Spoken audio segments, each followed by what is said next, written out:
ya di sini. Makanya ini SRS itu sederhana. Oke. Yang kedua adalah penaksir total. Nah, total ya, kita tahu minggu lalu ya. Total itu adalah sigma Y. Sigma Y ya. Total ada sigma Y. Dan ia adalah sama dengan N dikali mu. N dikali mu. Maka rumusnya untuk penaksirnya adalah N dikali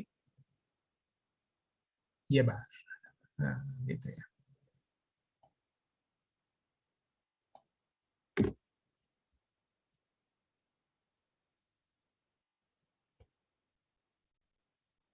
Nah, total adalah tau adalah sigma I dari 1 sampai N besar.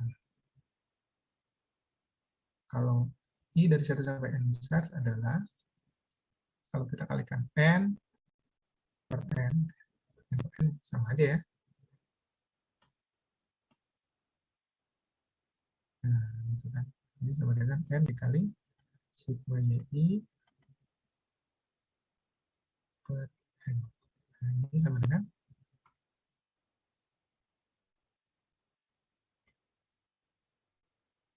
ini kan sama dengan mu ya. Nah, makanya tau itu sama dengan N dikali mu. Ya, ini kan mu. Nah, penaksir mu adalah utopi sama dengan Y bar. Berarti tau ya. Penaksir tau utopi adalah sama dengan N dikali Y bar. Kedua utopi.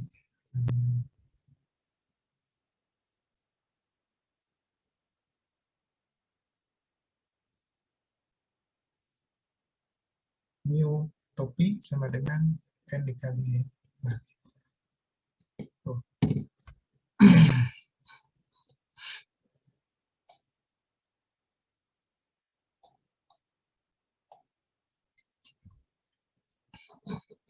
Ya, N dikali Y bar. Maka sama dengan N dikali sigma YI per N. Nah, jadi harus hati-hati di sini. Tau itu sama dengan sigma YI. Nanti jangan sampai sigma YI. Penaksirnya berarti sigma YI juga, tapi dalam sampel I1 sampai NH. Tidak seperti itu ya. Jadi prosesnya seperti yang tadi. Nah, N dikali mu, nah mu-nya itu nanti yang ditaksir oleh Y bar. Varian sampling dari penaksir total adalah, varian samplingnya ya, V topi tau topi sama dengan V topi N Y bar. Sama dengan N kuadrat dikali 1 min N per N kali S kuadrat per N. Nah, jelas ya, kalau varians ini sebetulnya N-nya dikeluarkan jadi N kuadrat dikali varians Y bar. Gitu. Nah, ini nanti di teori statistik sebetulnya dijelaskan. Ya. Berapa sedikit saja di sini. Saya coba tunjukkan. Nah, varians dari tau topi sama dengan varians dari N Y bar. Nah, ini sama dengan N kuadrat varians Y bar. Nah, gitu. Nah, jadi varians berarti kan yang tadi sudah ada ya. N-nya ini keluar dari varians ini menjadi kuadrat N kuadrat varians Y bar. Nah, ini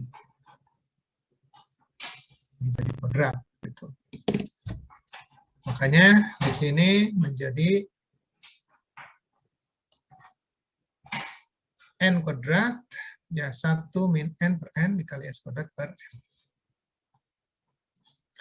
Jadi sebetulnya perbedaannya kalau dengan rata-rata ada faktor pengali di depannya. Ya ini Penaksirnya ada faktor pengalinya N besar, varian samplingnya faktor pengalinya N kuadrat, N besar kuadrat. Itu aja bedanya sebetulnya. Mudah mengingatnya ya. Contoh ya, manajer rumah sakit tersebut ingin mengetahui total pendapatan rumah sakit yang diperoleh dari pasien. Ya tadi contoh tadi ya, masih berdasarkan data pada contoh 1, taksir total pendapatan rumah sakit berikut standar error-nya. Oke, penaksir totalnya adalah N dikali Y bar. Nah, ini, makanya ini lebih simpel kalau kita sudah punya Y barnya ya, tinggal dikalikan saja. N besarnya tadi 484 dikali Y barnya, 40,8. Berarti ini sama dengan 19.780,76. Standar error-nya, nah ini akar dari varians N dikali Y bar, berarti N kuadrat varians Y bar, akar dari N kuadrat varians Y bar. N kuadrat keluar dari akar jadi N dikali varians Y bar. Nah ini akar varians Y bar adalah standar error sama dengan N dikali standar error Y bar. Jadi standar errornya sama, hanya dikalikan dengan faktor pengalinya N besar di depannya. Jadi 44 kali 1,97 sama dengan 958. Ya 954,55 gitu. Nah, cukup simpel ya, selama kita tahu Y barnya. Tapi kalau belum tahu ya harus dihitung dulu ya. Y bar sama error Y barnya. Tapi kalau sudah dihitung sebelumnya, untuk menghitung penaksir total dan error-nya, mudah. Tinggal dikalikan saja N besar di depannya. Dapat. Oke, yang ketiga. Nah, terakhir ya, ketiga ya. Penaksir proporsi. Tadi rata yang pertama, yang kedua total, yang ketiga proporsi. Penaksir proporsi adalah P topi sama dengan Y bar sama dengan sigma YI per M. Sigma YI per M. Varian sampling penaksir proporsi. Nah ini kalau kita lihat ya, ini sama dengan rata-rata ya. Sigma YI per M kan sama dengan rata-rata. Nah, kita perhatikan dulu sedikit ya, kita kasih uraian. Kenapa kok sama dengan rata-rata? Oke. Ini proporsi. Oke, ini lebih jelas lah. Proporsi. Ya, misalkan YI sama dengan 1, 0. Jika A ini selainnya. Ya. YI satunya jika A, 0 jika selainnya. Nah, maka sigma YI, ya, sigma YI adalah ya, sigma YI ya, adalah banyaknya A dalam populasi.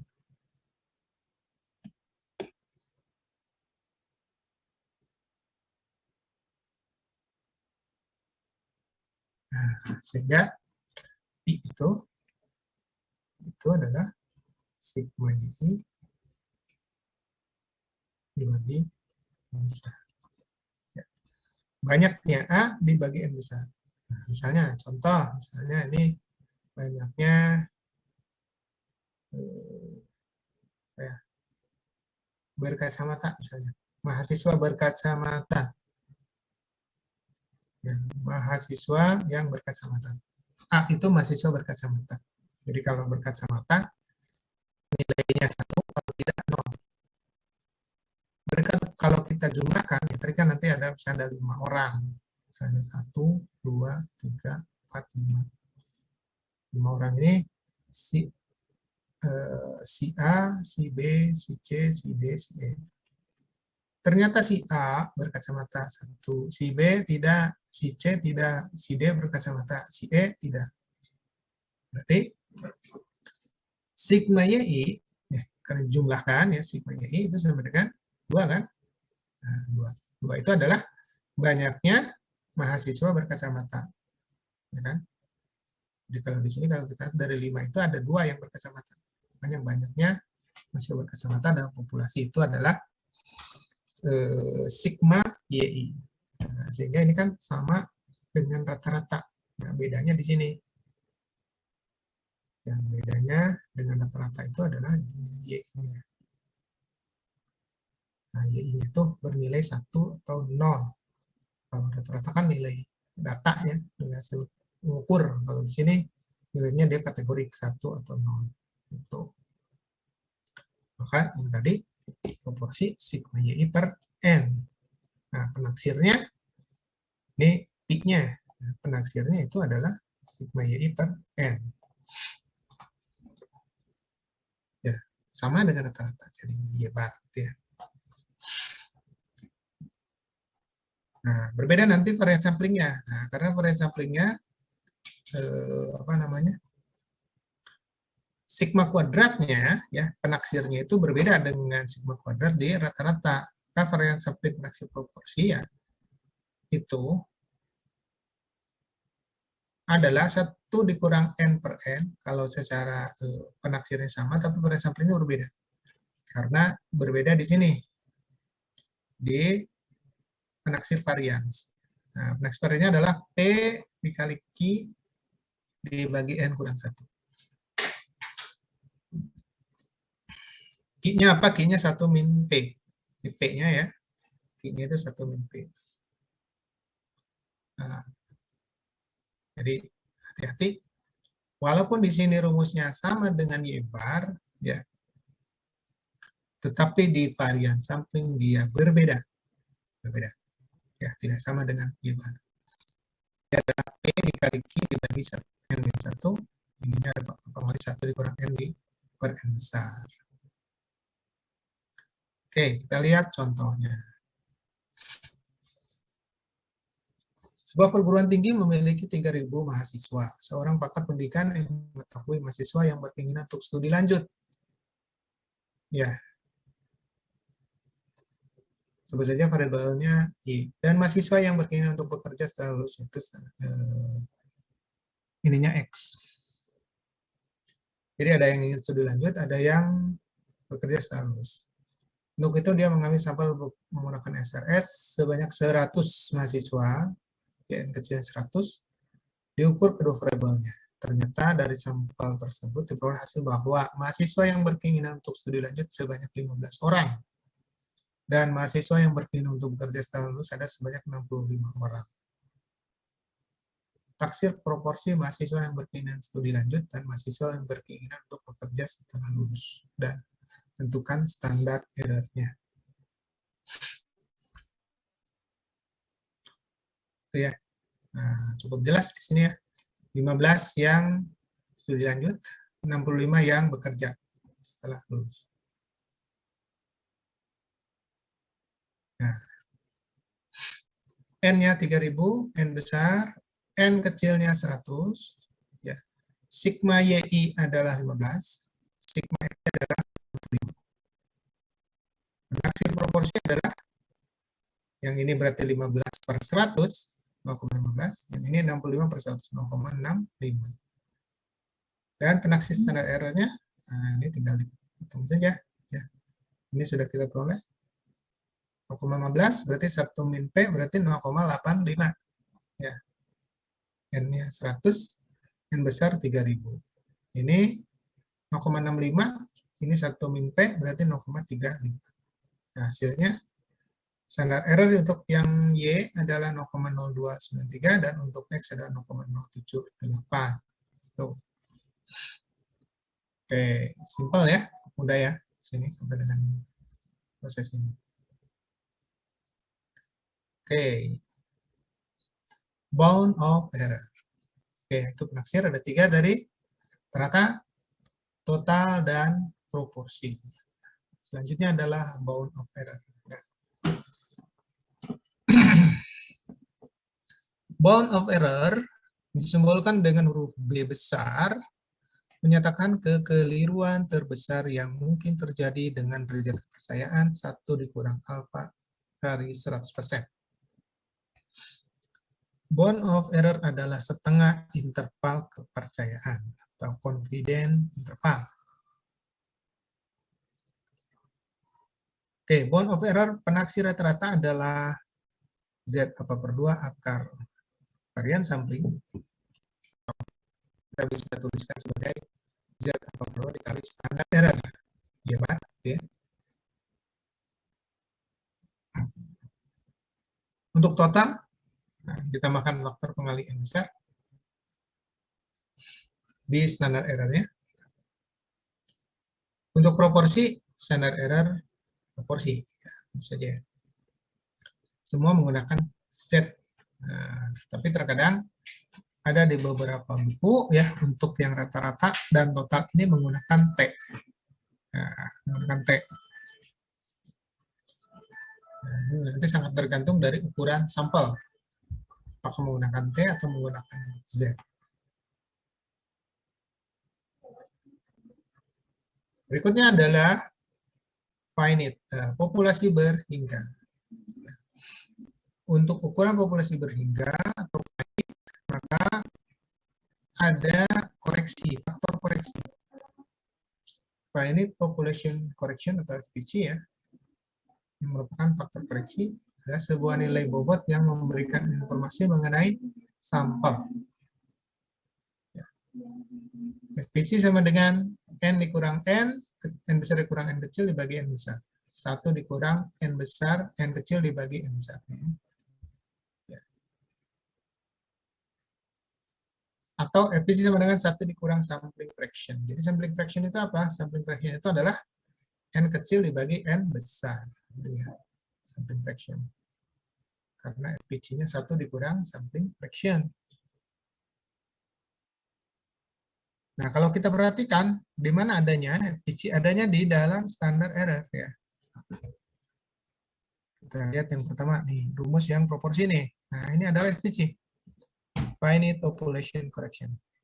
Terus, di total. Sama ya, kalau total dengan rata-rata ya. Nah, rata-rata nih. N, 1 dikurang N besar, N kecil per N besar. Di total juga sama. 1 dikurang N kecil per N besar. Finite population correction. Nah, sehingga kalau populasinya infinite, ya berhingga, kalau infinite berarti tak hingga, maka FPC-nya ini sama dengan atau mendekati 1. Ya, FPC mendekati 1. Ya. N-nya kecil, N besarnya sangat besar, maka N kecil per N besar itu mendekati 0. Sampling fraction-nya mendekati 0, sangat kecil. Maka FPC-nya ini mendekati 1. Biasanya pakai simbolnya cacing 2 ya, cacing 2 1. Sehingga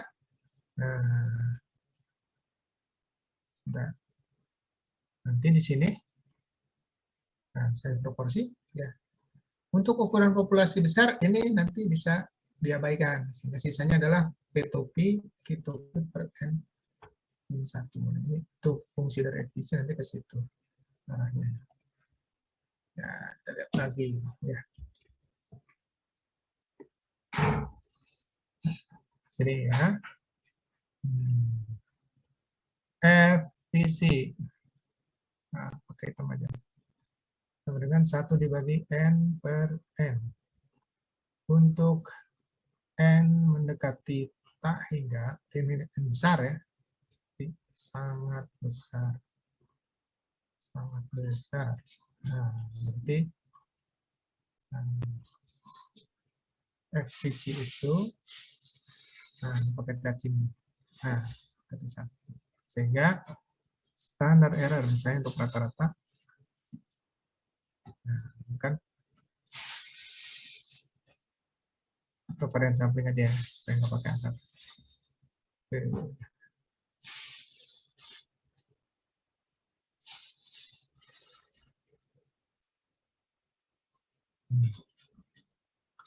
Satu min N per N besar bagi S kuadrat per N. Ini untuk N menuju tahingga, maka si varian sampling itu cacing S kuadrat per N. Gitu.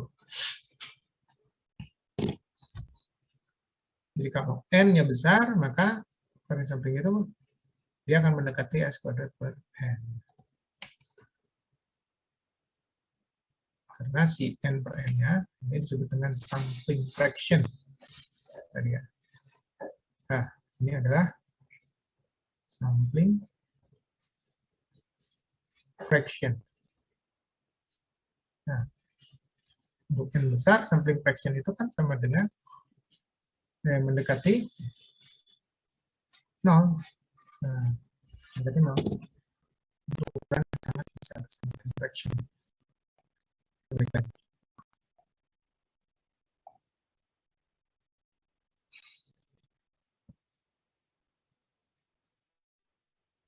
Informasi dari FPG. Apa informasi dari FPG? Yang pertama adalah sampling fraction. Menyatakan berapa persen sampel dari populasinya. Ya. Jadi kalau ukuran populasi yang sangat besar, mungkin sampling fraction ini persentasenya akan sangat kecil, mendekati 0. N kecil per N besar menyatakan besar peluang setiap unit sampling masuk ke dalam sampel berukuran N kecil. Ini tadi peluangnya ya. Jadi sampling fraction juga memiliki arti peluang dari si unit sampling masuk ke dalam sampel. Untuk populasi besar menuju tahingga, nilai FPG dianggap sama dengan 1.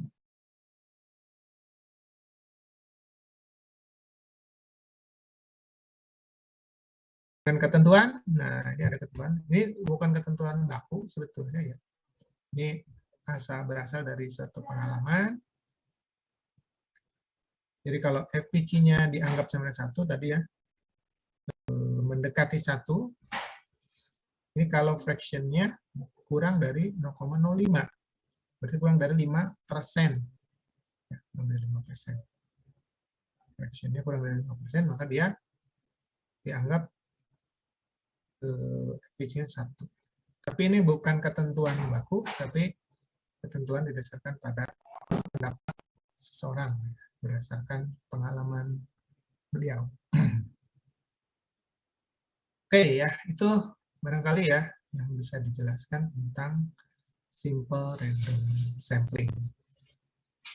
Ya, silakan kalau ada pertanyaan seputar simple random sampling. Sebelum kita tutup ya. Kita tutup. Silakan.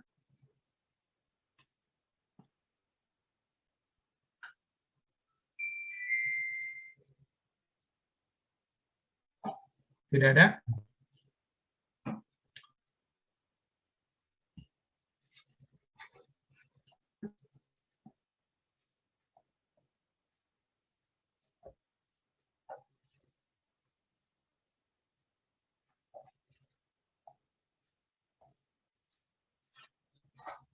Oke, kalau tidak ada ya, berarti sudah bisa dipahami ya. Tugasnya ya tadi, jangan lupa silakan mencari ya prosedur atau pengertian tentang randomization. Tadi ada 3 ya, ada simple. Nah, simple sudah saya berikan contohnya. Ada simple, ada based on remainder, ada based on permutation. Ya, ada 3 cara untuk randomization. Nah, silakan nanti cari dan diberikan contoh. Contohnya yang sederhana saja. Tidak perlu yang contoh yang rumit, yang sederhana. Seperti tadi misalnya contoh bola gitu ya, kayak gitu aja. Nah, cari contoh yang simple, paham. Silakan. Oke ya, itu saja ya barangkali ya. Jangan lupa ya sebelum selesai nih perkuliahannya, mengisi presensi. Presensi udah disiapkan belum tadi? Belum ya? Bentar, saya cek dulu. Presensinya, saya cek dulu.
Bentar.